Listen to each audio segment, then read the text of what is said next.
Oke, ada pertanyaan nggak untuk materi minggu yang lalu sebelum kita lanjut? Barangkali masih ada yang belum paham.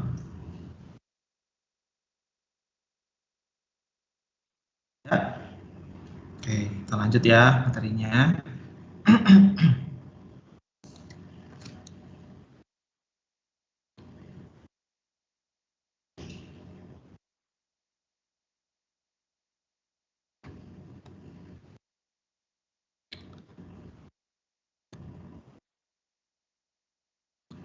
Oke, kita akan bahas mengenai array, array list, iterator, vektor, stack, dan queue.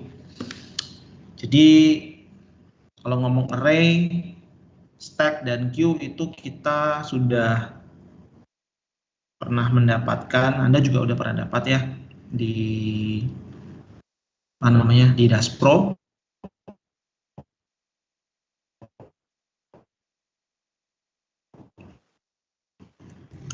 Jadi kita akan mengulang lagi, plus nanti kita akan bahas mengenai array list, iterator, dan vektor. Ada yang tahu array itu apa?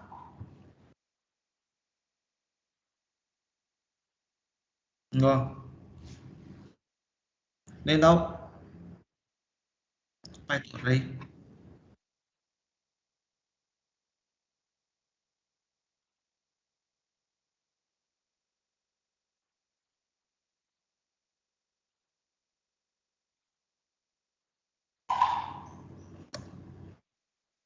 Halo, suara saya dengar nggak? Terdengar, Pak. Dengar ya? Oke. Ada yang tahu nggak array itu apa? Ada yang mau bantu jawab? Mungkin tipe data terstruktur, Pak. Tipe data terstruktur. Terstrukturnya gimana tuh?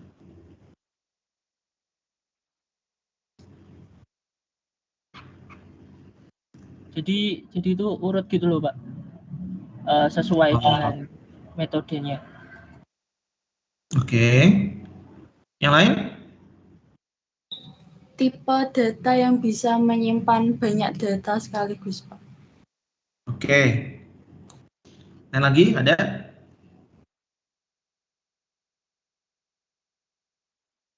Boleh loh jawab. Salah nggak apa-apa, nanti kita betulin.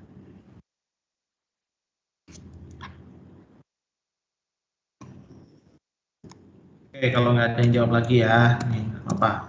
Kita akan ngobrol soal array. Ya tadi benar ya dikatakan array itu adalah sebenarnya array itu sama kayak variabel ya. Tapi variabelnya itu bisa menyimpan data lebih dari satu. Kalau kita punya variabel biasa, bukan yang array, ya kalau kita menyimpan data itu cuma satu aja. Misalkan kita punya int a sama dengan 1. Kemudian kita bikin lagi bawahnya a sama dengan 2. Maka yang diterima adalah nilai yang paling terakhir, yaitu a sama dengan 2. A sama dengan satunya itu sudah ditimpa. Gitu. Sedangkan kalau array, kalau misalkan kita isi a sama dengan 1, kemudian kita tulis lagi a sama dengan 2, maka 1 dan 2 itu akan bisa masuk ke dalam satu variabel itu. Gitu ya. Nah, di sini array pada Java secara khusus ya, itu menggunakan indeks berupa integer untuk menentukan urutan elemennya. Indeksnya dimulai dari 0 sampai dengan yang ke n. Ya, kalau di Python array ini kita sebut dengan list. Ya.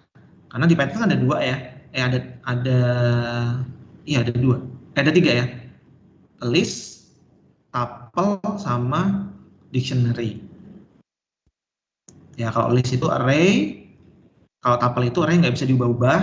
Kalau dictionary itu array tapi indeksnya berupa asosiatif atau array-nya bisa berupa string. Ya, kalau di dalam Java kita nggak bisa mengenal itu, kita cuma taunya array itu ya indeksnya berupa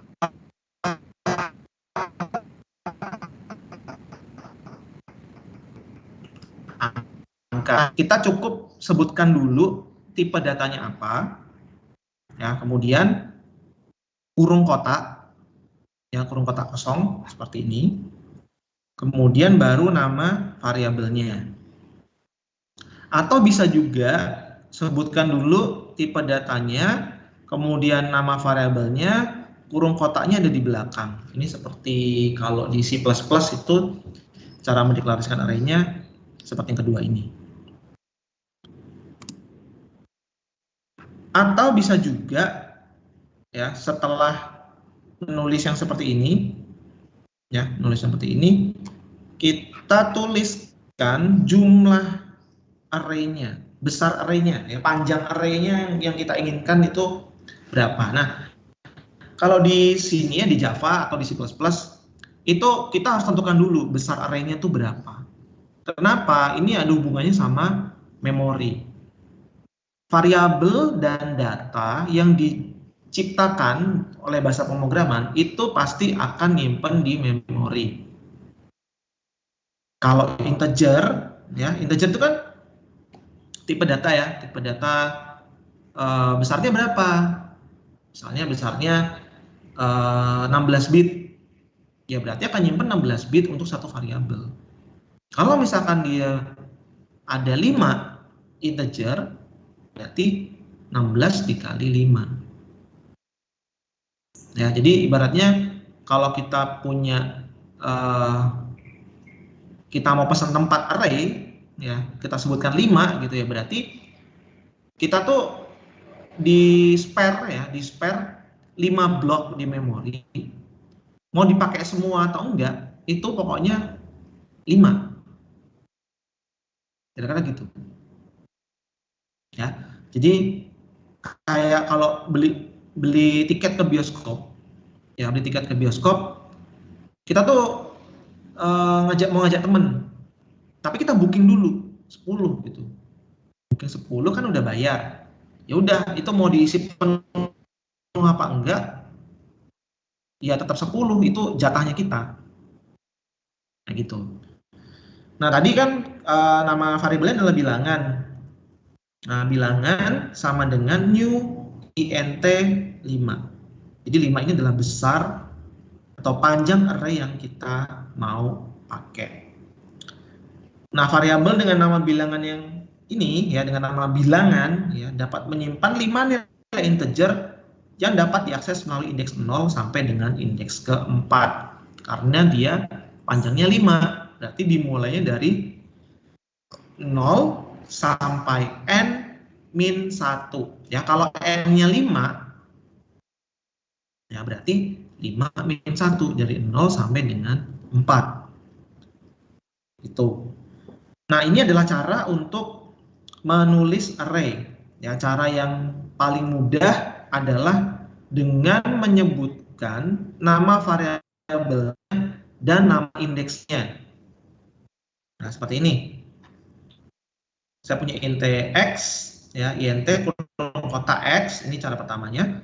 X sama dengan new int 3. Ya, nanti x ini nama variabelnya, kemudian sebutkan dulu indeksnya sama dengan 20. Berarti 20 ini akan disimpan ke dalam variabel x yang indeksnya ke 0. Seperti itu. Kemudian ini ada 10 disimpan ke dalam variabel x yang indeksnya 1. Kemudian 30 simpan ke variabel x yang indeksnya 2. Itu cara untuk mengisinya. Untuk mengaksesnya bagaimana? Untuk mengakses juga sama. Kita sebutkan dulu variabelnya, kemudian kita sebutkan indeksnya. Ya, ini adalah cara pertama. Cara kedua itu, ya, ini kan bisa nih int kotak x, kemudian x sama dengan int 3. Ini digabung. Int kurung kotak y sama dengan new int 3. Ya, ini adalah cara yang kedua. Digabung aja. Kemudian untuk mengisi nilainya, mengakses nilainya sama, ya, seperti yang sebelumnya. Kita sebutkan dulu variabelnya, kemudian kurung kotak indeksnya. Nah, ini cara ketiga, itu kita tidak perlu menggunakan new dan tidak perlu mengassign atau menyebutkan indeksnya. Cukup dengan menggunakan int kurung kotak z sama dengan kurung kurawal, kemudian sebutkan elemennya, kemudian kurung kurawal tutup, titik koma, udah selesai. Nggak perlu pakai new lagi. Cara mengaksesnya juga sama. Sehingga kalau misalkan script ini dijalankan atau di running, akan menghasilkan tampilan yang seperti ada di kanan ini. Seperti itu kira-kira. Nah, kalau array tadi ya, array itu bisa satu dimensi, bisa 2 dimensi, bisa 3 dimensi. Kalau satu dimensi itu berarti kolomnya berapa dikali barisnya itu 1. Nah, kolomnya berapa nih? Kolomnya 5. Barisnya udah pasti 1. Berarti 5 kali 1.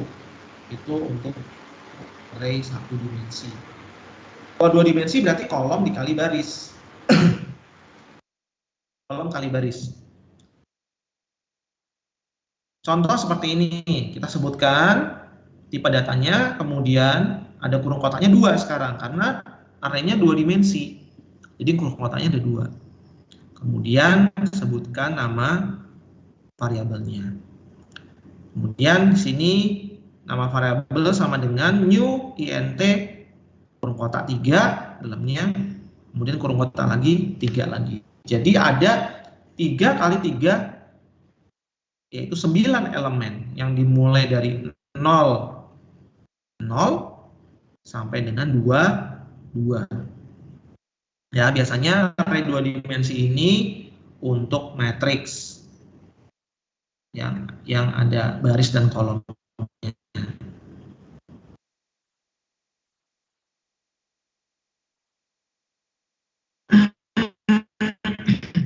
Nah, nanti untuk pelatihan Java Lab yang saya kasih.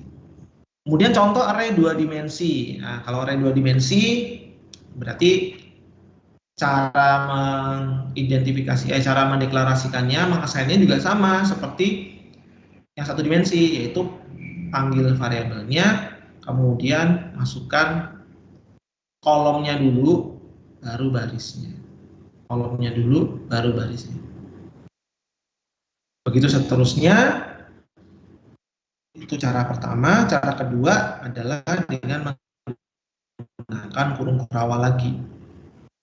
Ya, kurung kurawal satu blok ini dianggap sebagai 1 baris. Ini sebagai 1 baris. Jadi sini ada 3 baris, 3 kolom. Ya, kalau misalkan dicetak, hasilnya akan menjadi seperti ini.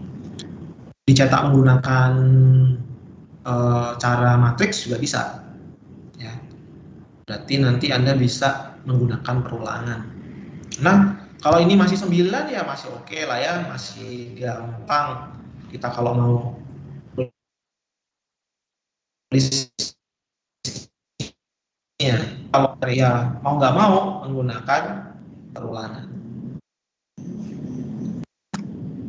Kemudian array multidimensi, ada 3 dimensi, 4 dimensi, 5 dimensi, dan seterusnya. Ya. Tapi ya mentok-mentok 3 dimensi lah ya. Biasanya kalau 3 dimensi ini untuk 3D.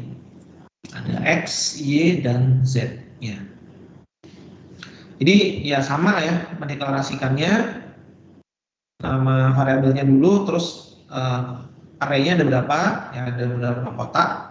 Kemudian ini ada namanya, ini salah ya, array ini dihilangi aja, nanti kalau mau ubah. Ini nama variabelnya, kemudian new int 5, 10, 5.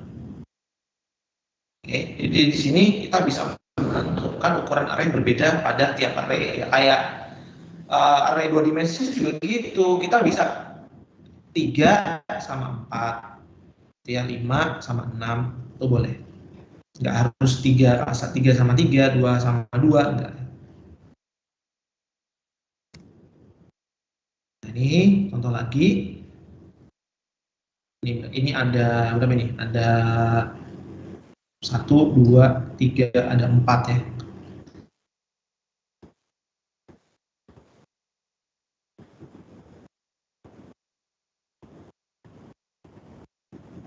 Ada masuk, kita punya lagi 3 kali 6. Ada 16. 3 data sama 6. Ya, nanti bisa dicoba di rumah untuk skripnya ya. Jadi hampir sama dengan yang 2 dimensi dan 1 dimensi. Habis ini ada pertanyaan dulu nggak?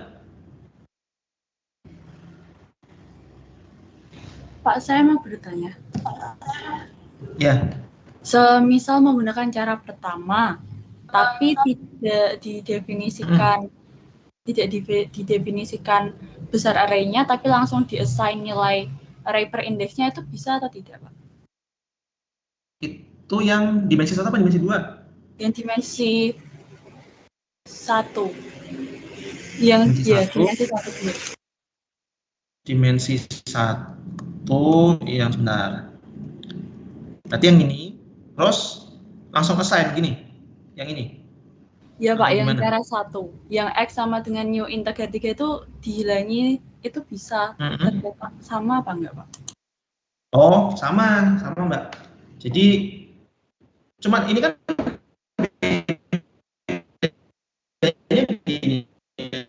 ini enggak, berapa kita mau ngisi. Walaupun sebenarnya kita kalau ngisi di Java, itu kita diperbolehkan ngisi datanya itu lompat-lompat.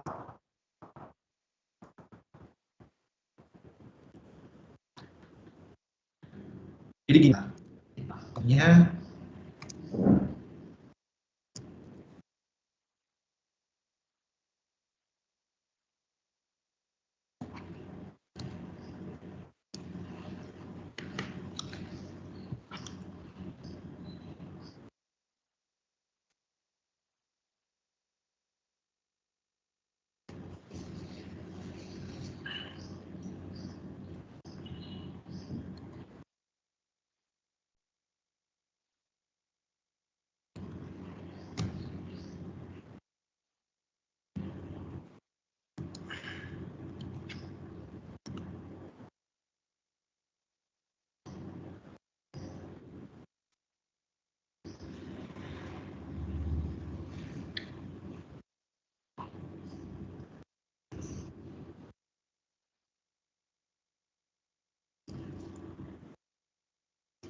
nih. Ini kelihatan ya?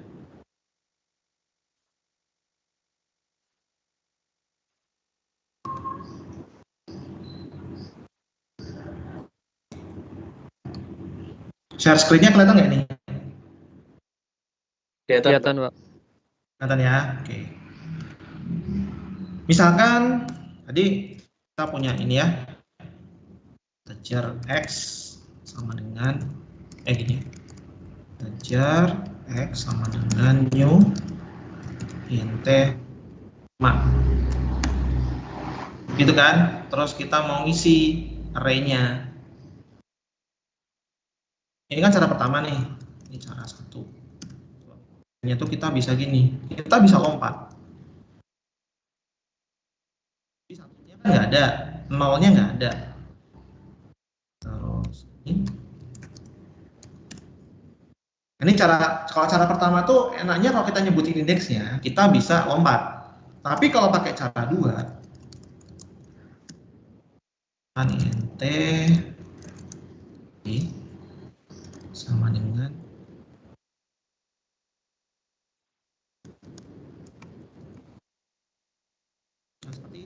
kita nggak bisa lompat. Ini tuh udah otomatis ya. 0, 1, 2, 3. Kalau ini nggak bisa. Ini hanya 2 dan 4 aja. Kalau kita pakai perulangan,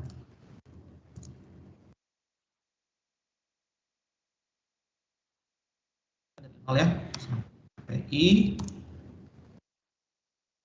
Jadi kalau kita mau cari panjang dari X-nya itu pakainya length ya. Nah, ini panjang array-nya.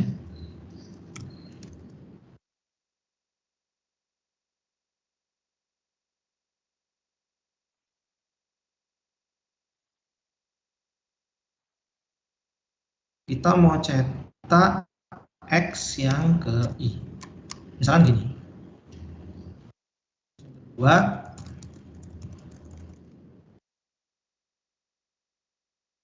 J 0 dari Y length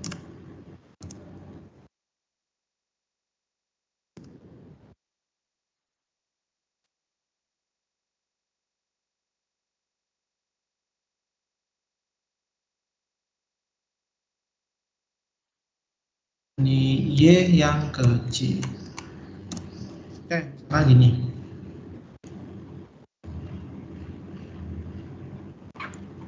Kalau misal kita running,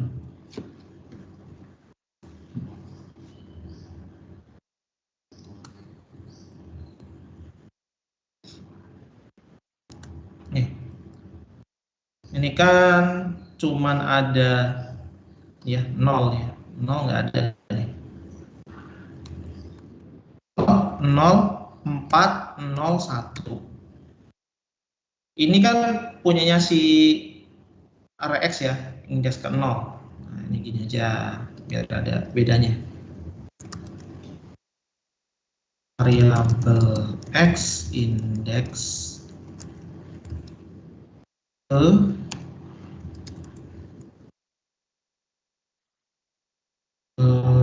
I.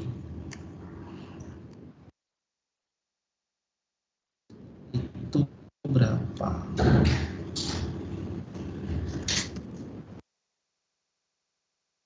Ini.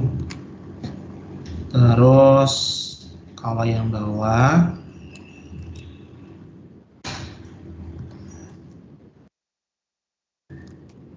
indeks ke C.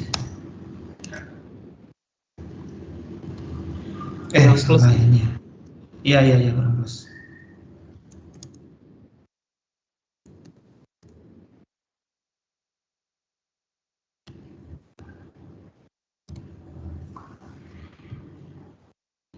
Oke, gini ya. Indeks ke I, variabel X indeks ke 0 adalah 0 karena kita nggak assign. Nah, indeks ke 1 0 juga. Indeks kedua baru nih ada 4. Indeks ketiganya 0, indeks keempatnya 1. Sesuai dengan apa yang kita inputkan di sini. Jadi kita bisa lompat. Tapi kalau kita pakai ini, itu berarti harus sudah urut. Kita nggak perlu nyebutin, tapi sudah urut. 4, 6, 8, sama 4. Kayak gitu Mbak sama tadi Mbak Nabila ya, itu Baik Pak. paham ya Mbak Nabila. Oke, yang lain ada pertanyaan?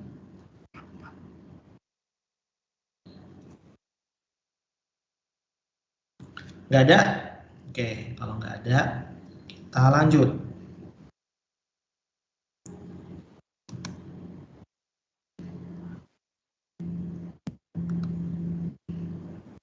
Kita lanjut ke array object.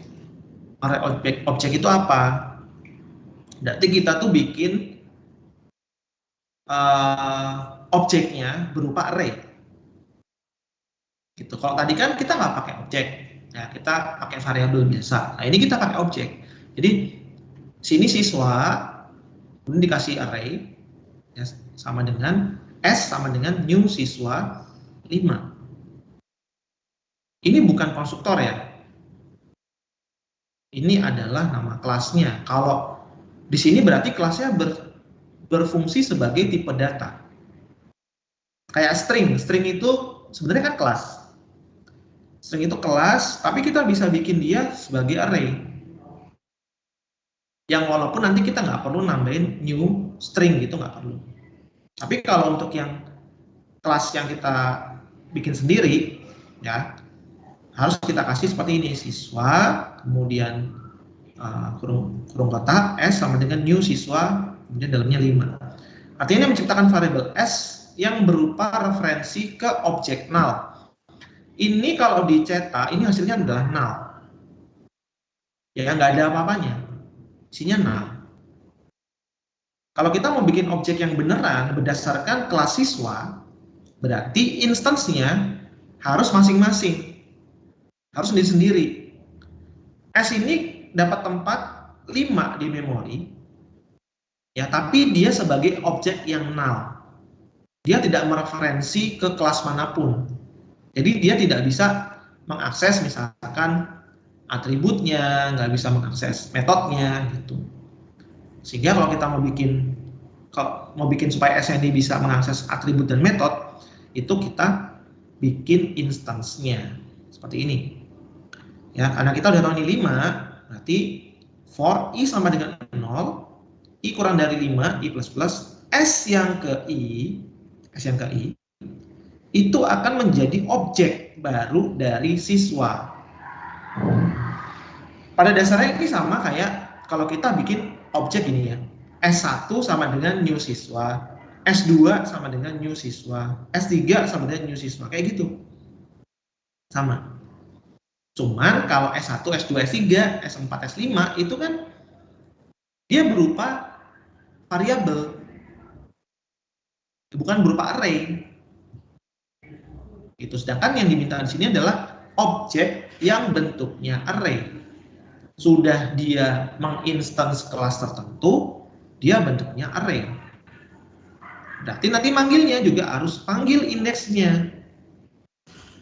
Kalau tidak menggunakan perulangan, ya berarti S kurung kotak 1 dot mungkin nama atributnya atau nama metodenya.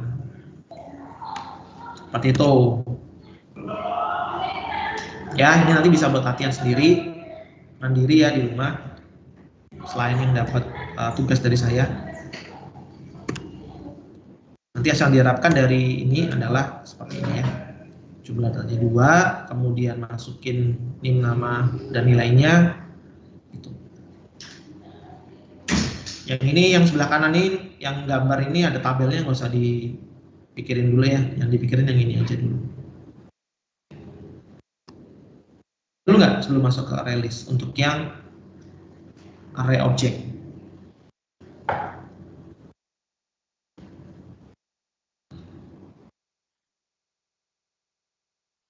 Nggak ada? Oke, kalau nggak ada, masuk ke array list. Kalau list yang tadi, kalau array yang tadi, yang biasa, itu kan kita pesan tempat 5, dipakai nggak dipakai semua, ya udah 5 aja, gitu ya. Nggak boleh lebih, tapi boleh kurang. Kayak pesan kursi di bioskop tadi ya, kita udah pesan 5. Terus tiba-tiba kita bilang, oh tambah jadi 7. Karena 5-nya udah penuh kan, tambah jadi 7. Oh nggak bisa, yang 2 lagi sebelahnya udah ada isinya. Itu kalau array yang biasa. Nah kalau array list itu sifatnya adalah dinamis. Ya, jadi kita bisa nambah sesuai dengan data yang kita kasih. Dan kita nggak perlu pesan tempat dulu ke memori. Ya, jadi artinya kita bisa dengan mudah menambah, bisa dengan mudah mengurangi.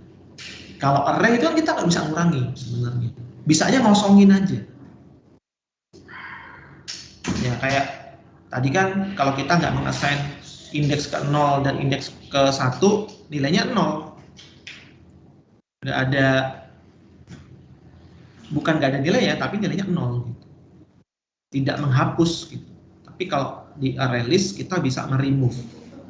bisa ngeset, bisa nge-remove. Itu ya. Nah, ArrayList ini berada pada package java.util. Jadi sebelum menggunakannya kita harus import dulu seperti scanner. Ya, scanner itu harus import java.util.scanner. Nah, karena beberapa kelas kita import secara bersamaan, nah ini boleh kita menggunakan java.util.bintang. Gitu, karena kita punya ArrayList dan scanner. Supaya hemat nulis aja sih sebenarnya. Walaupun kalau misalkan kita mau cuman pakai ArrayList sama scanner aja, tulis dua-duanya.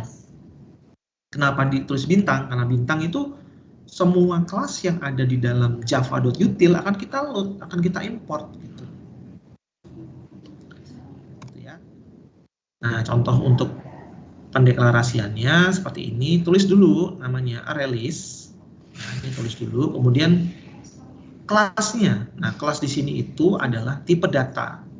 Tipe data yang bentuknya kelas berarti.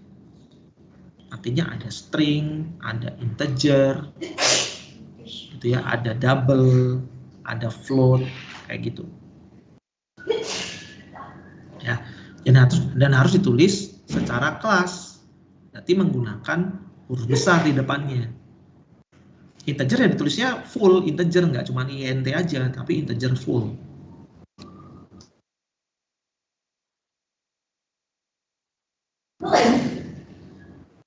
Kayak gitu ya.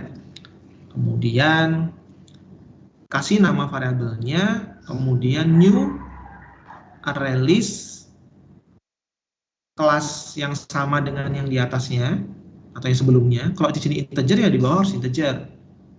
Nggak boleh beda. Kalau beda pasti error nanti. Ya contohnya di sini ini ArrayList-nya pakai string aja.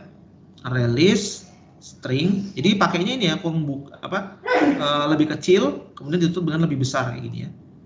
ArrayList string, kemudian nama objek atau nama variabelnya adalah list, sama dengan new ArrayList string, kemudian kurung buka, kurung tutup. Nah, di sini kita cuma bisa menambahkan string aja dalam objek list karena kita sudah menentukan tipenya adalah string. Dia mengambil dari kelas string. Untuk menambahkan, kita gunakan metode add yang dimiliki sama si ArrayList.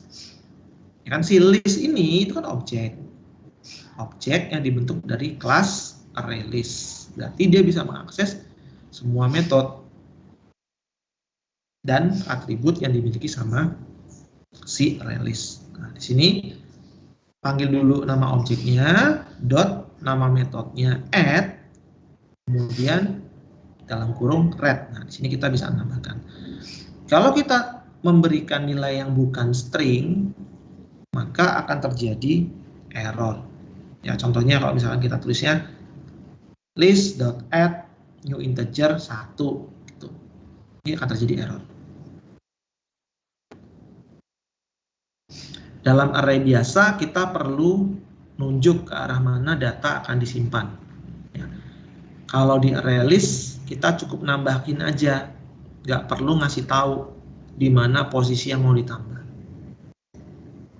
Gitu ya. Jadi kalau ini ada nilai 1.add, langsung aja 3, nilai 1.add 9, nilai 1.add 4. Kayak gitu.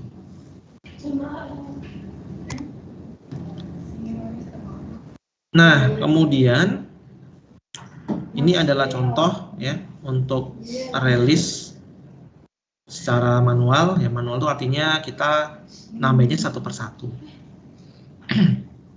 Kalau mau yang cepat, ya menggunakan perulangan.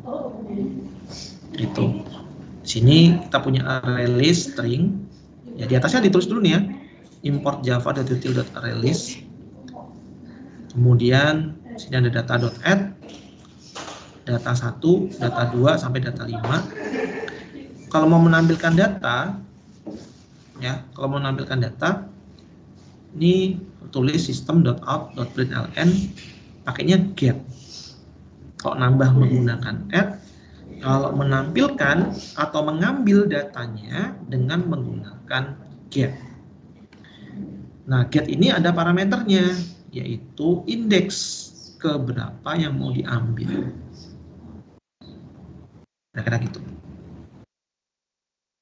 Jadi contoh dengan menggunakan for. Ya, cuma digantikan aja dengan for ini ya.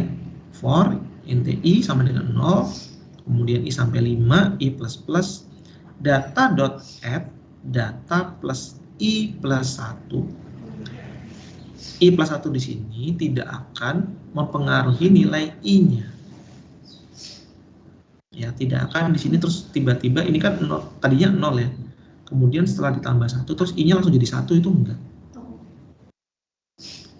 Tetapi dia hanya menambahkan aja i yang sekarang dengan angka 1.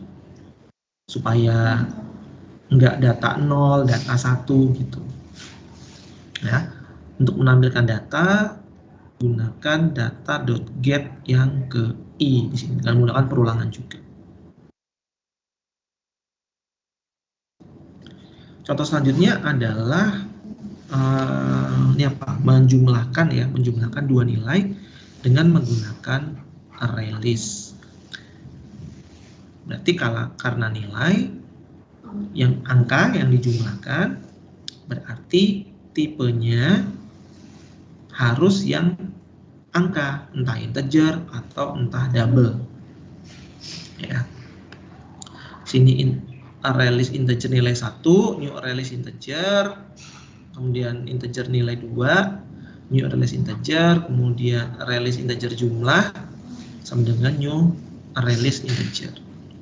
Untuk mengisikan nilai pertama, ya, otomatis menggunakan for dari 0 sampai 5, kemudian nilai 1 dot add i, ya, i-nya berapa? Berarti 0 karena dimulai dari 0 kan. Ya, nanti berarti indeks ke 0 adalah 0 gitu. Nilai 2 juga dari 0 sampai dengan 4. Ya, karena yang di add adalah i-nya. Berarti kalau dijumlah, ya, menggunakan jumlah tadi ya, jumlah.add nilai.get yang ke i ditambah nilai 2.get yang ke i juga. Berarti 0 tambah 0 sampai dengan 4 tambah 4. Ya, itu akan di-add ke dalam objek jumlah yang adalah array list bertipe integer. Nah, kalau ini dicetak ya, dicetak jumlahnya, jumlah.get, ya, nanti dia akan menampilkan 0, 4, 6, dan 8. 0, 2, 4, 6, 8. Sampai sini ada pertanyaan dulu nggak? Bapak izin bertanya. Oke. Kalau array list ini bisa nggak Pak memberi nilai atau value itu berdasarkan indeksnya? Jadi misal langsung ke indeks kedua gitu. Nggak bisa. Bisa. Bisa. Kayak gini ya misalnya. Contohin dulu. Maksudnya gini kan, lompat gitu toh. Iya Pak, kayak yang array tadi kan langsung mengisi per indeksnya kan, berdasarkan indeksnya. Sebentar. Kasih contoh.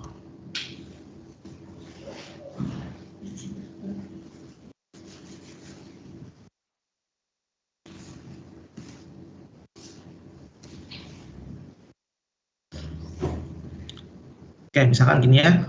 Di sini kan ini nilai 1. Ini kan berarti 0 ya. 0, 2, 0, 1, 2. Nah, kita mau nambah satu lagi. Ya. Pakai set. Nah, set misalnya indeks ke 5, 9 misalkan. Misal kayak gini.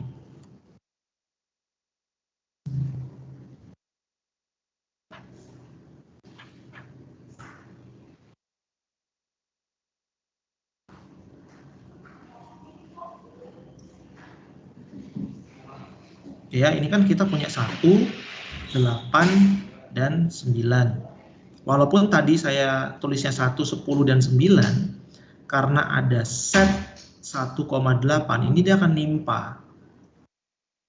Ya, nimpa nilai pada indeks ke-1 tadi 10 jadi 8. Maka kita cetak I yang ke I, ya I.get yang ke-1 ya. Maka dia akan muncul 8. Nah, di sini kita masukkan angka nih. Masukkan angka misalkan 7. Sorry. Itu wujudnya apa nih? Nah, sebentar ya.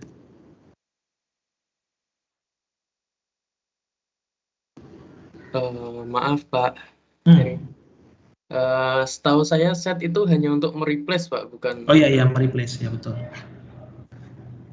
Ini tuh pakainya coba ya. Replacement index.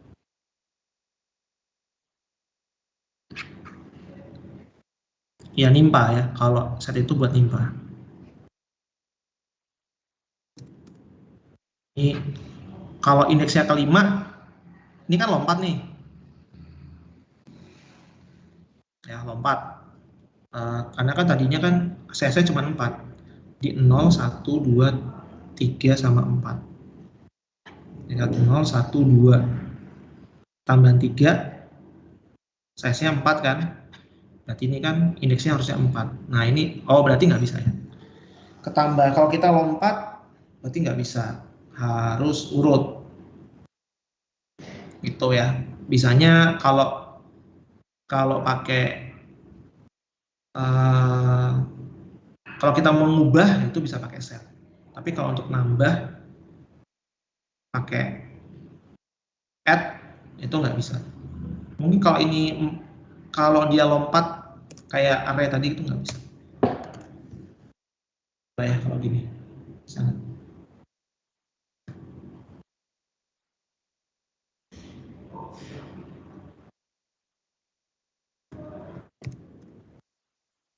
Misalnya gini, harus urut terakhirnya berapa, baru dia bisa. Kalau langsung 5 itu kan nggak ada ya. Indeks keempatnya kelompatan, itu nggak mau. Itu berarti jawabannya nggak bisa ya. Gitu Mas. Siapa tadi yang nanya? Saya Pak Diki. Mas Diki, oke. Thank you Mas Diki. Boleh tanya lagi nggak Pak? Boleh. Jadi kalau untuk array list ini bisa nggak dibuat array 2 dimensi gitu Pak? Apa? Bisa nggak dibuat array di 2 dimensi Pak? Array list Bikin dibuat 2 dimensi. array 2 dimensi. Iya, maksudnya pokoknya 2 dimensi gitu. Belum pernah nyoba sih saya kalau array 2 dimensi. Kalau secara teori mungkin bisa. Cuman kan nggak ada indeksnya. Indeks ke sebelahnya berapa gitu loh. Jadi secara praktek jadi agak sulit juga. Karena kan kalau 2 dimensi harus ada ini kan, apa namanya, kotak array 1 dan kotak array 2. Nah, kotak array 2 itu tempatnya di mana itu nggak ada. Gitu. Ya anggapnya nggak bisa, Mas. Karena secara praktek juga nggak bisa kita tentukan itu indeks keduanya itu di mana. Gitu. Array kedua itu ditaruh mana itu nggak bisa. Ya mungkin dengan ini ya, dengan beberapa percobaan mungkin aja bisa. Cuma saya belum pernah nyoba sih. Entah mungkin di sini dikasih ini X-nya yang 2 kayak gini gitu kan. Tapi bukan ini kan yang dimaksudkan I-nya ini jadi 2 kan gitu kan. Jadi punya 2 dimensi gitu kan. Gitu. Sementara jawabannya nggak bisa. Karena saya belum nyoba.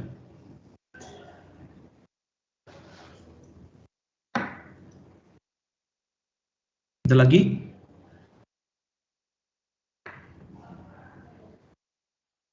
Sudah Pak, terima kasih. Berarti kalau mau buat 2 dimensi pakainya yang array biasa ya, Pak? Array biasa, iya betul. Kelebihannya di array list itu cuman kita bisa dengan mudah ngisi aja. Kita dengan mudah ngisi tanpa kita harus ribet soal kurung kotak itu tadi.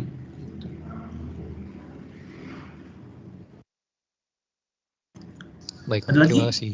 Oke. Ada lagi yang lain?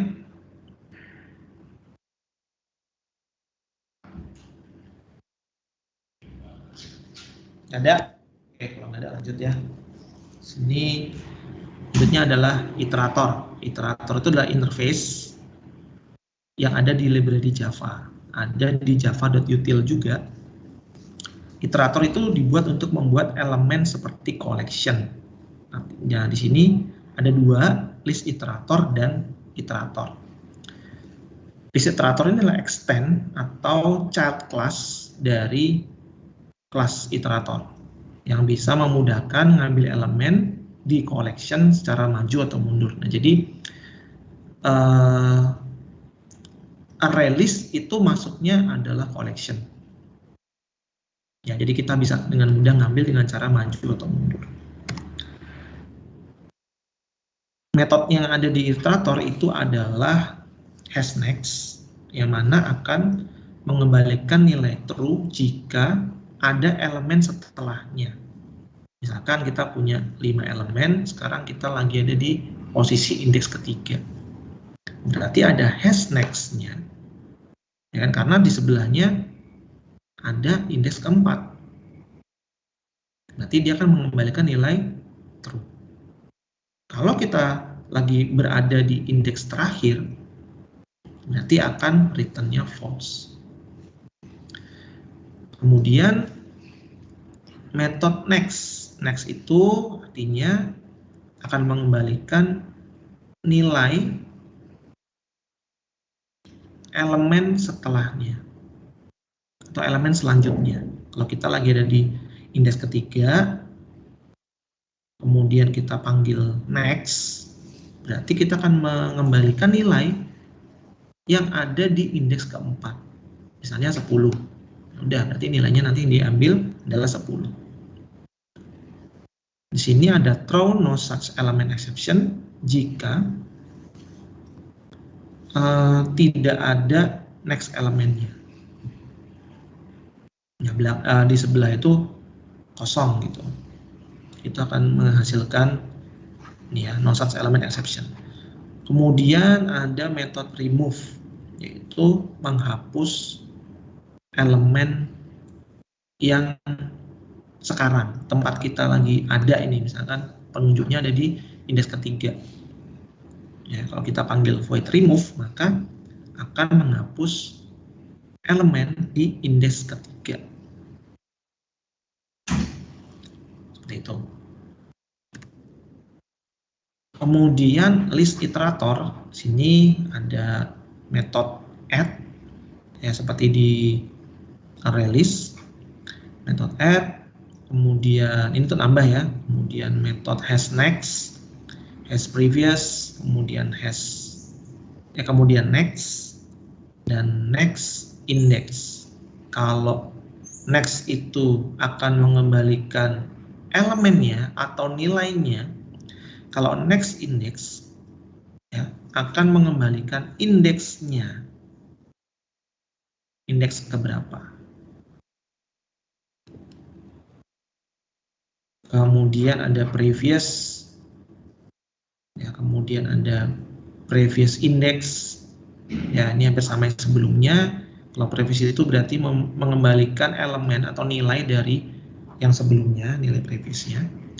Sedangkan previous index itu mereturn indeksnya. Kalau tidak ada, akan mereturn min 1.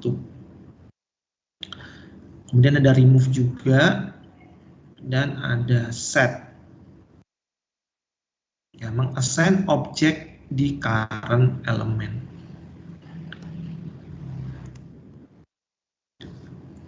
Ini kita gunakan iterator.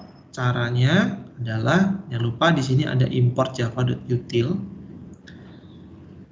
Di sini kita bikin objeknya dulu, si ArrayList. Nah, kemudian di sini menambahkan elemennya. Kemudian menggunakan iterator untuk menampilkan kontennya si AL ini, si AL. Kita bikin dulu, panggil kelasnya, kelasnya iterator, kemudian itr, ini adalah nama objeknya, kemudian al.iterator, al.iterator. Nah, sini kita menggunakan perulangan while. Jadi selama itr itu has next itu kan true ya. Jadi dia akan mengulang kalau dia punya next elemen. Pada saat dia berada di indeks terakhir, berarti perulangannya berhenti. Kemudian objek elemen sama dengan itr.next. Nah, iterator.next ini akan dimasukkan ke dalam variabel elemen. Kemudian akan dicetak elemennya. Ya, elemen plus petik-petik ini. Kemudian memodifikasi objek yang diiterasi. Nah, di sini kita gunakan list iterator. Ya, pakai ini objeknya litr dengan menggunakan al juga ya, release. Selama litr has next, elemen sama dengan litr.next itu ya. Next ini disimpan ke dalam elemen. Kemudian litr.set, set elemen plus tanda tambah. Jadi yang elemen yang dibikin di sini tadi itu hanya ditambahkan tanda plus aja. Kemudian hasil modifikasinya, hasil modifikasi dari AL tadi gunakan itr lagi, ya, itr.al.iterator, itr has next, kemudian itr.next disimpan ke dalam elemen, kemudian dicetak elemennya. Kemudian untuk mencetak list secara backward ya, dari belakang ke depan, itu dengan menggunakan perulangan juga, tapi yang has previous. Ya, selama dia has previous, kemudian di sini litr-nya dot previous. Kalau tadi next, sekarang jadi previous yang dimasukkan dalam elemen. Kemudian cetak elemennya. Kalau di compile akan menghasilkan seperti ini.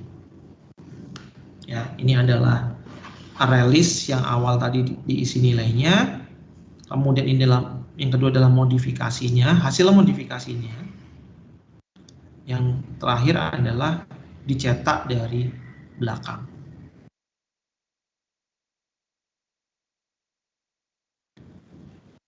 Lanjut, sini adalah vektor. Nah, vektor itu hampir sama dengan ArrayList. Bedanya kalau ArrayList itu lebih cepat ya, lebih cepat untuk menangani array. Jadi secara speednya lebih cepat menggunakan ArrayList. Nah, di sini vektor itu punya beberapa metode. Ya, punya beberapa metode. Itu ada size, add, get, is empty, index of, contains, set, dan remove. Hampir sama dengan ArrayList. Ya.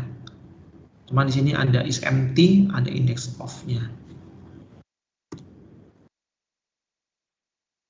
Operasi di vektor, sini ada first element untuk mencari tahu nilai elemen pertama dari sebuah vektor.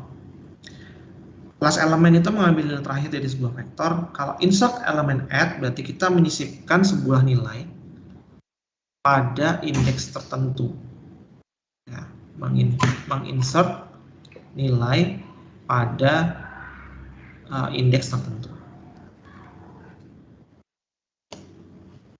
Contohnya di sini cara menggunakannya ya, dari vektor, panggil tipe datanya, kelasnya, dan bikin objek, kemudian new vector, integer. Di sini panjang deret awalnya adalah deret.size, karena belum ada apa-apanya, berarti panjang deret awalnya itu 0. Kemudian digunakan perulangan untuk menambahkan data ke deret. Nah, deretnya ini adalah yang kelipatan 10. Ya, sini jadi I dikali dengan 10.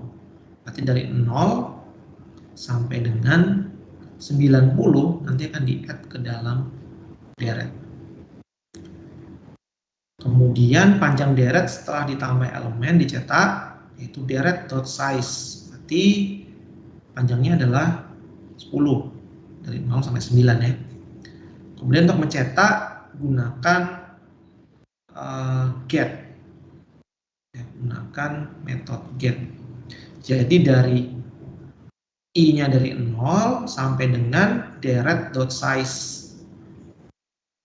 Ya, deret.size. Mana ini 10 ya, berarti 0 sampai dengan I kurang dari 10. Maka cetak deret get yang ke I. Ya, kemudian di sini kan ada 10 ya. Kita periksa apakah nilai vektornya kosong dengan menggunakan isEmpty. Ya, menggunakan isEmpty. Kemudian mencari indeks dari sebuah nilai menggunakan index of 60. Index of dari nilai 60 itu berapa? Ya, kalau di situ berarti nilainya adalah 6. Kemudian index of 70, index of 80 juga sama. Kemudian memeriksa keberadaan sebuah nilai. Nah, kontens itu memeriksa keadaan sebuah nilai. Kalau kita masukkan 60, di deret itu ada nggak nilai 60-nya? Ya, kalau ada, berarti akan mengembalikan apa ini? Mengembalikan nilainya true atau false. Kemudian mencari nilai pertama dan terakhir dengan first element dan last element. Kemudian mengupdate itu menggunakan set. Ya. Indeks ke-6, 7, dan 8 diganti 600, 700, dan 800. Kemudian menghapus nilai gunakan remove. Ya, remove 6, 7, 8. Ini harusnya 6, 7, 8 ya. Kemudian panjang deret setelah menghapus beberapa elemen bisa dicetak lagi. Nah, kemudian di sini menyisipkan suatu nilai dalam vektor. Ini bisa kita gunakan insert elemen add. Menginsert elemen add indeks berapa, nilainya berapa. Nah, ini tadi ya Mas Diki, kalau menggunakan vektor ini bisa lompat dengan menggunakan insert elemen add. Kalau cuma add aja harus urut. Ya, kemudian yang terakhir di sini untuk mencetak deret. Jadi size-nya berapa kita nggak tahu. Size-nya berapa kita nggak tahu. Jadi mulai dari 0 sampai I kurang dari deret.size dan dicetak. Sampai sini ada pertanyaan dulu. Pak, saya izin bertanya, Pak. Siapa ini? Sebentar. Siapa ini? Novel, Pak. Iya, Mas Novel. Untuk yang vektor barusan kan ada method untuk index of, Pak. Nah, index of itu kan mencari berdasarkan value ya, Pak. Lalu return indeksnya. Nah, kalau di dalam vektor tersebut ada value-nya lebih dari 1, lalu index of yang dicari itu apakah mereturn salah satu yang pertama atau semuanya, Pak? Misal ada beberapa 60 di dalam vektor tersebut, index of 60 akan mereturn yang paling awal atau semuanya? kita ini aja ya, kita praktekin aja ya, supaya tahu jawabannya kayak apa. Oke, siap Pak. Sebentar.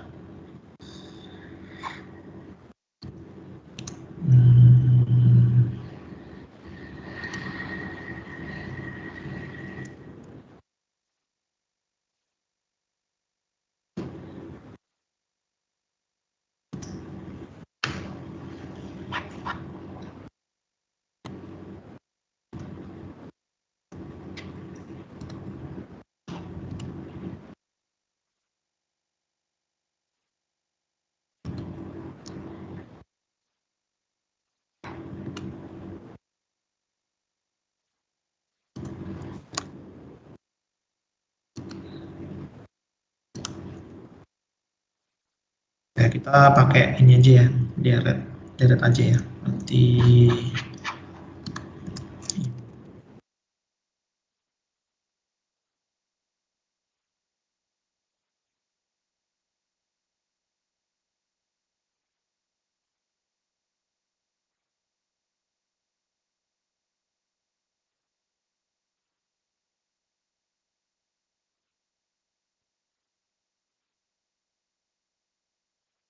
Nanti kan gini ya, angka kita pakai manual aja.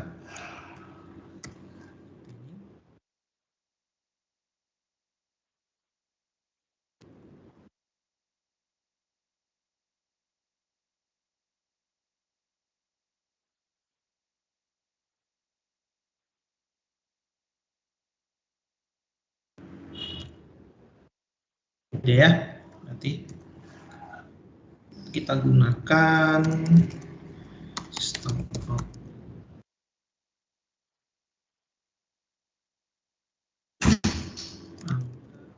index of ya. Index of 3. Ini kan ya? Iya Pak.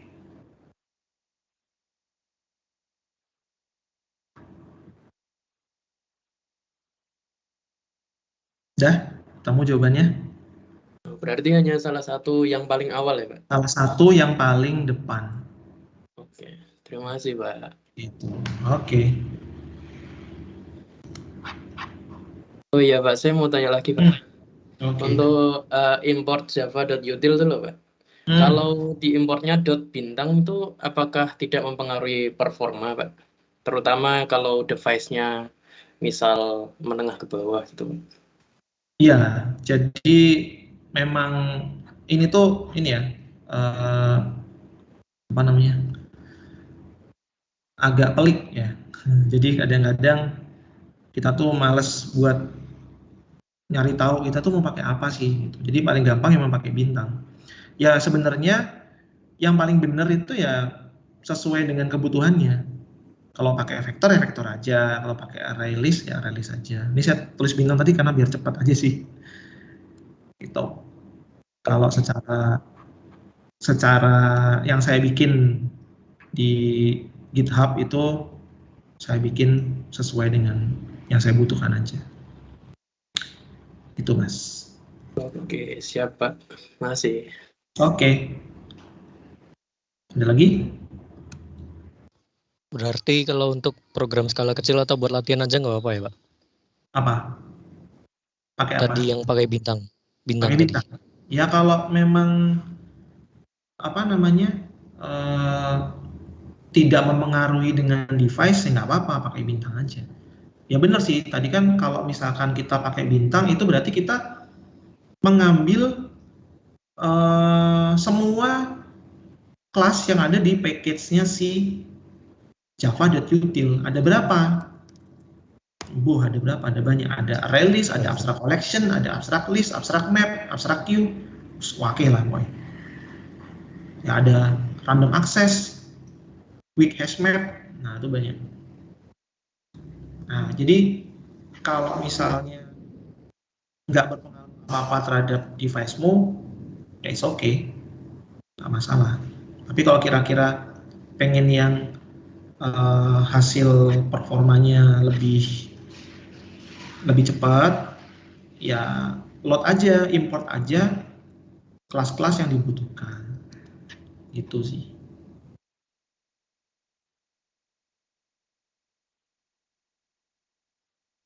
Itu ya, Mas. Tadi yang nanya siapa? Saya Pak Diki. Oh, Mas Diki. Oke. Ada lagi? Cuma kalau importnya satu persatu, kodenya jadi nggak clean ya, Pak? Oh, bukan nggak clean sih, nggak apa-apa. Kalau import itu bukan masalah clean code-nya. Clean code itu apa sih sebenarnya? Clean code itu kan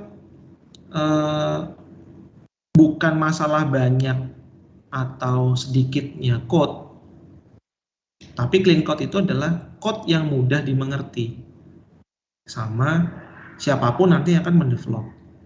Misalkan nih Mas Noval yang develop, terus saya ikutan join. Kalau itu nggak clean code, ya saya akan susah gitu membacanya. Apalagi kalau banyak remark-remark seperti ini, ada banyak komentar gitu, itu nggak clean code lagi namanya. Ada code yang dikasih komentar gitu maksudnya. Itu nggak clean code. Intinya clean code itu gitu, bukan masalah panjang sedikitnya, tapi lebih kepada mudah untuk dipahami atau tidak. Gitu. Nggak ada masalah sih kalau misalkan code-nya itu panjang, nggak apa-apa. Oh, intinya Banyak. yang bisa mudah untuk di-maintain ke depannya itu. Iya, betul, mudah untuk di-maintain. Yang jadi masalah para programmer yang kerja bareng itu kan gitu. Banyak yang susah memahami codingan orang lain. Gitu. Mas Nova sama Mas Diki mungkin style codingnya beda. Tapi kalau nggak sama-sama memahami, ya mendingan salah satu daripada aku metani punya Mas Diki, mendingan aku nggak meneh. Mendingan aku bikin sendiri dari awal. Kalau bikin dari awal malah lebih cepat gitu. Itu adalah kode yang sulit di maintain. Gitu. Jadi itu soal clean code. Kalau misalkan kodenya lebih sedikit dan performanya lebih cepat, nah itu kan hubungannya sama yang namanya kompleksitas dari sebuah kode. Kalau Anda belajar strategi algoritma, itu nanti ada tuh kompleksitas dari sebuah kode. Bisa dihitung secara, nanti ada big O, ada big theta, kayak gitu. Atau nanti diajarin apa enggak paham saya. Tapi pasti ada namanya kompleksitas algoritma. Itu semakin bulat, ya semakin kompleks. Semakin lama. Kalau di compile, pasti kan komputer akan memiliki waktu berpikir yang lebih lama. Kayak misalkan 1 tambah 1 tambah 1 tambah 1 tambah 1 tambah 1 tambah 1 itu berapa? Nggak tahu kan berapa kali saya ngomong satunya. Nah, itu kalau diomongin dengan 1 kali 5 akan lebih mudah 1 kali 5. Daripada 1 tambah 1 tambah 1 tambah 1 tambah 1 sama dengan 5. Karena 1 tambah 1 itu adalah satu proses sendiri. Tambah 1 lagi satu proses lagi. Tambah 1 lagi proses 1 lagi. Tapi kalau 1 kali 5 itu udah satu proses sendiri. Udah itu kan lebih cepat kan 1 kali 5. Itu kira-kira. Ada lagi yang mau bertanya? Masih 2 sub materi lagi yang akan kita bahas. Pak, Ya, lagi. Kita UTS-nya jadi itu, membuat graphical user interface. UTS Iya. belum ya. Kalau UTS kan belum sampai sana ya. UTS itu biasanya sih di UAS ya. Kalau yang pakai GUI itu. Berarti UTS-nya tentang Sampai UTS itu biasanya sampai exception ya, kalau nggak salah. Sampai exception. Cuma nanti soalnya itu dari koordinator. Jadi satu soal itu buat semua kelas. Kayaknya yang terbaru. Kalau dulu kan dosennya bikin sendiri untuk kelasnya sendiri, itu bisa jadi soal dari di kelas ini sama kelas lain tuh beda gitu. Kalau sekarang kayaknya sama.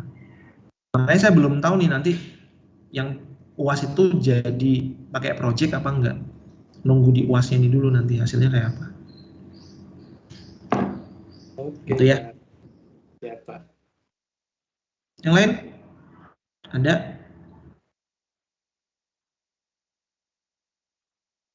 Kalau nggak ada, saya lanjutkan. Saya mau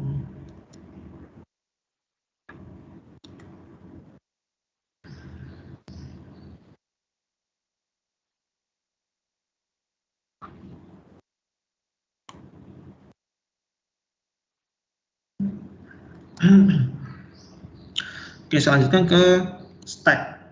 Ya. Sudah pernah bikin stack dulu? Nah, Pernah ya? Di apa tuh?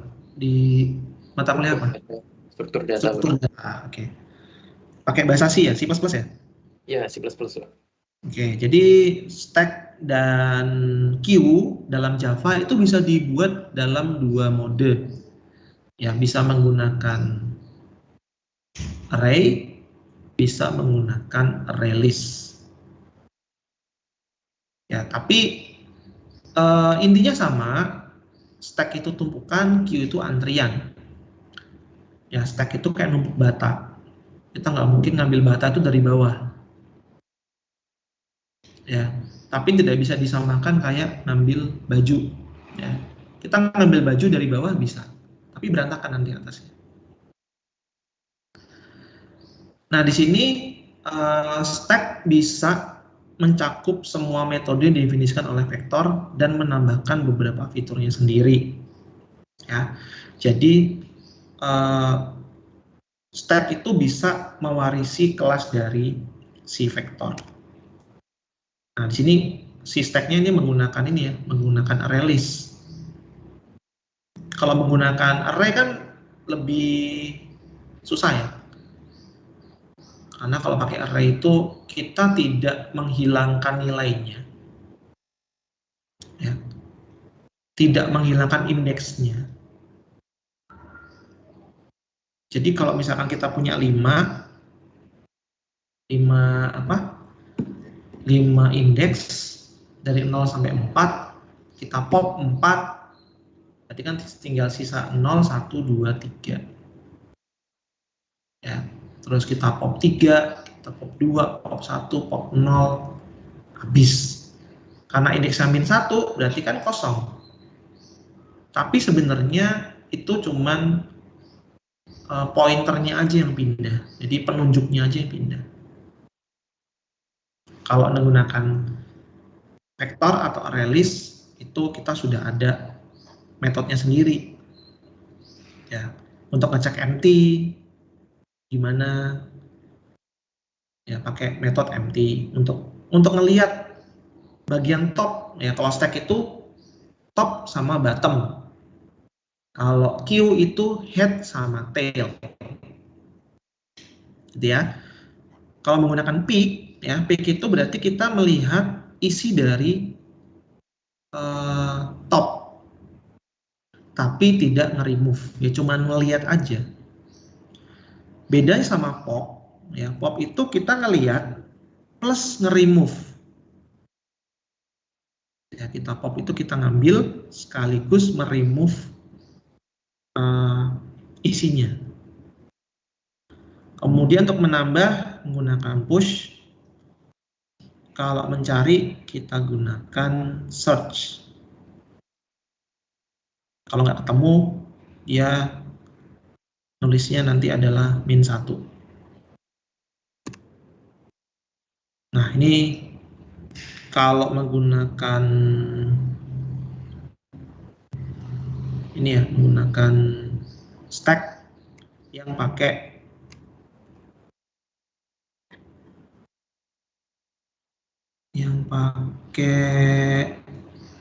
vektor ya ini.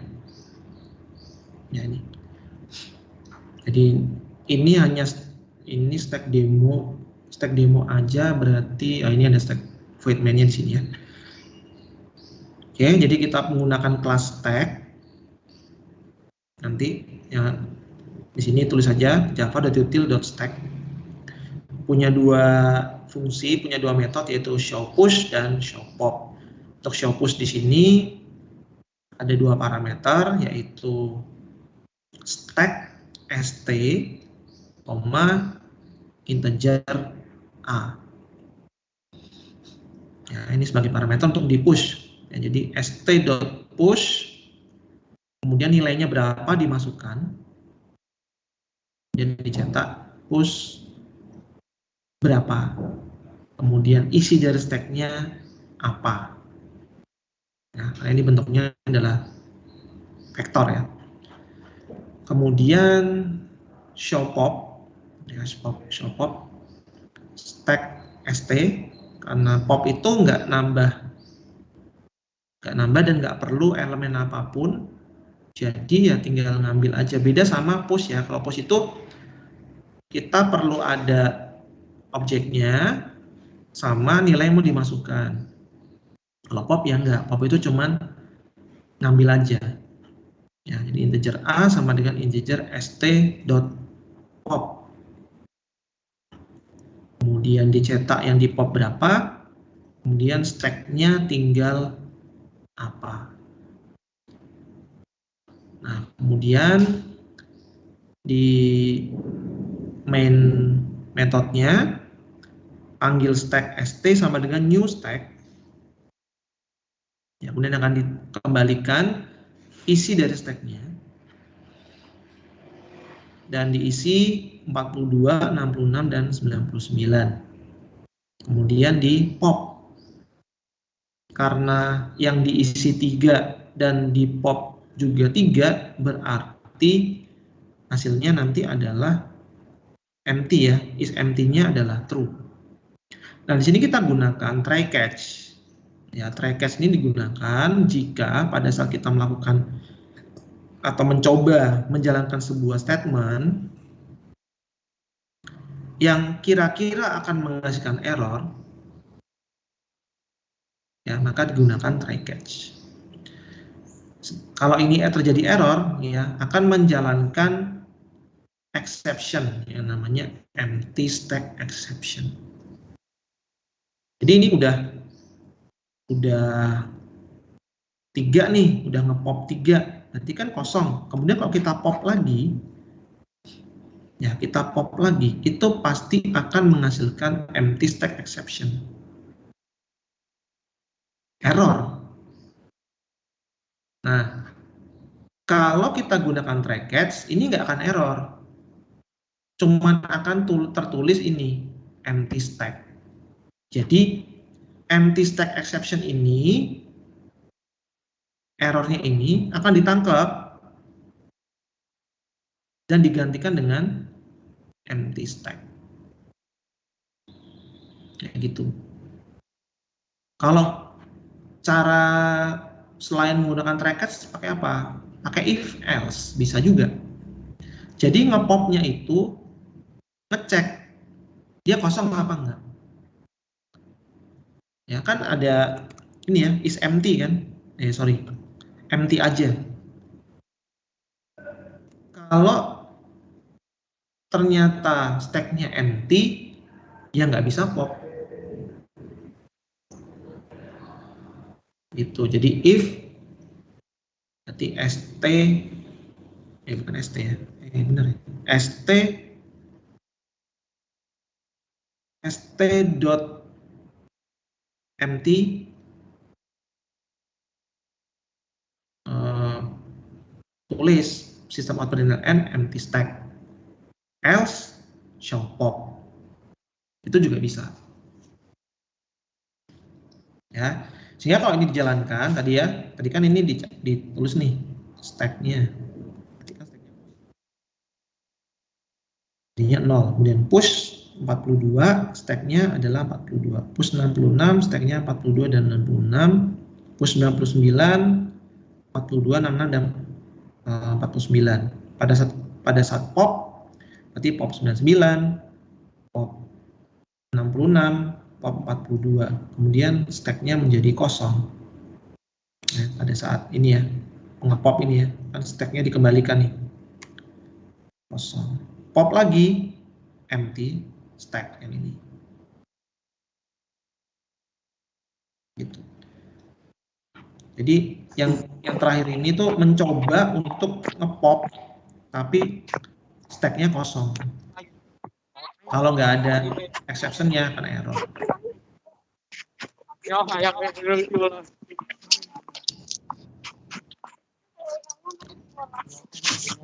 Ayam kamu. Ini saya kasih sponsor, tapi pakai ayam sini aja.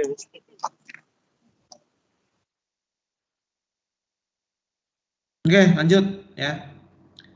Lanjut adalah queue atau antrian.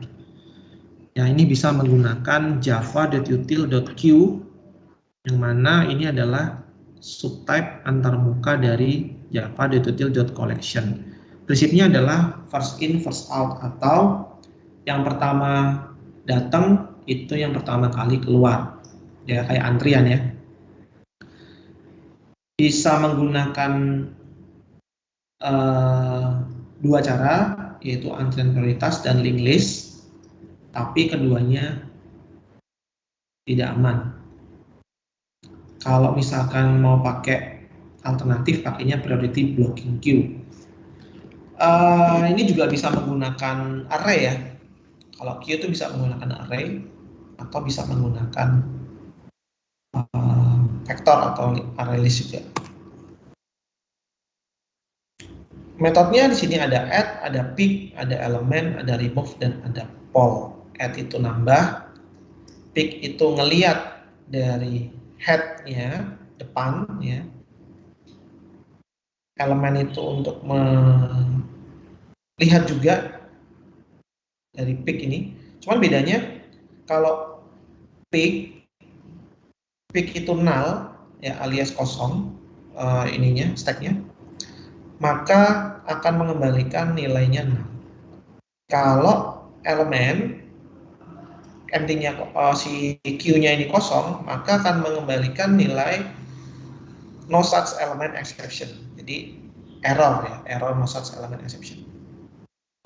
Remove itu untuk menghapus ya, menghapus head-nya. Kalau kosong ya, kalau Q-nya kosong, antriannya kosong, tapi kita mau menghapus head-nya. Kalau kita mau dengan remove, maka akan muncul no such element exception. Sedangkan kalau kita pakai poll, ya, pada saat kita meremove head-nya dan ternyata Q-nya ini kosong, maka dia akan mengembalikan nilai null. Ya, karena si Q ini adalah subtype dari collection, maka bisa menggunakan metode size, is empty, contains, dan lain-lain. Ini contohnya, ini menggunakan linked list.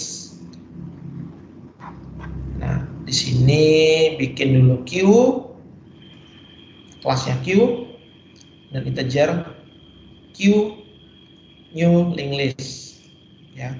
Kemudian mengisi dari 0 sampai 5 antriannya, kemudian dicetak Q-nya, ini menjadi seperti ini, yang atas ya, 0 sampai 5, 0 sampai 4, kemudian ini remove sama dengan Q.remove,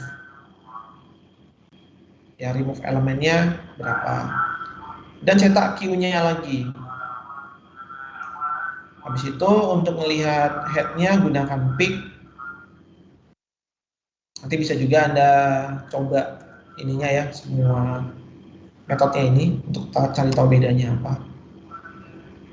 Walaupun kalau posisinya full ya nggak ada bedanya, tapi kalau posisinya kosong itu baru ada bedanya. Kemudian cari tahu berapa panjang dari Q-nya, menggunakan size ya, Q.size.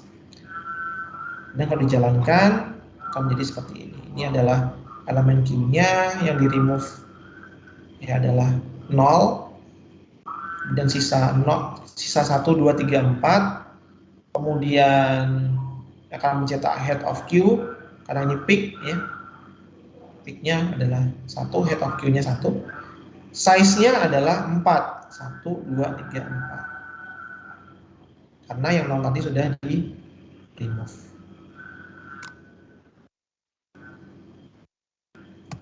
Oke, ada pertanyaan lagi?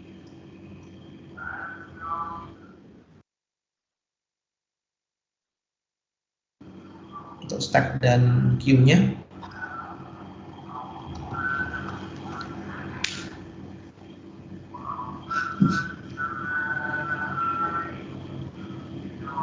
Nggak ada?